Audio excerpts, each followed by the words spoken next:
நீங்கள்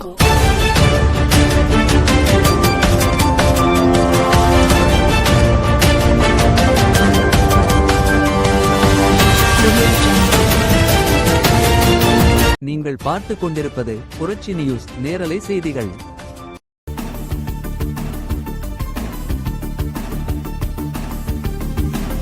திண்டுக்கல் மாவட்டம் நத்தம் சட்டமன்ற உறுப்பினராக நத்தம் விஸ்வநாதன் அவர்கள் பதவியேற்றுக் கொண்டார்.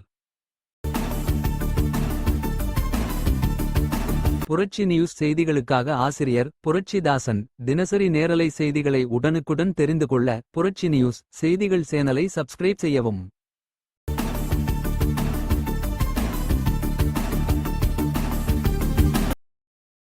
மாண்புமிகு திரு நத்தம் இரா விஸ்வநாதன்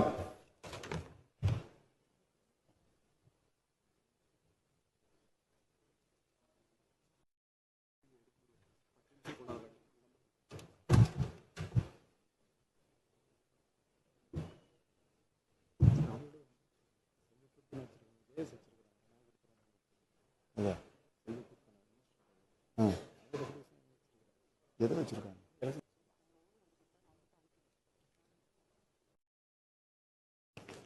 சட்டமன்ற பேரவையின் உறுப்பினராக தேர்ந்தெடுக்கப்பட்ட நத்தம் இரா விஸ்வநாதன் என்னும் நான் சட்ட முறைப்படி நிறுவப்பட்டுள்ள இந்திய அரசமைப்பு சட்டத்தின் உண்மையான நம்பிக்கையும் பற்றுறுதியும் கொண்டிருப்பேன் என்றும் இந்திய நாட்டின் இறையாண்மையும் ஒருமைப்பாட்டையும் நிலைநிறுத்துவேன் என்றும் நான் மேற்கொள்ள இருக்கும் கடமையை நேர்மையுடன் நிறைவேற்றுவேன் என்றும் உளமாற உறுதி கூறுகிறேன்.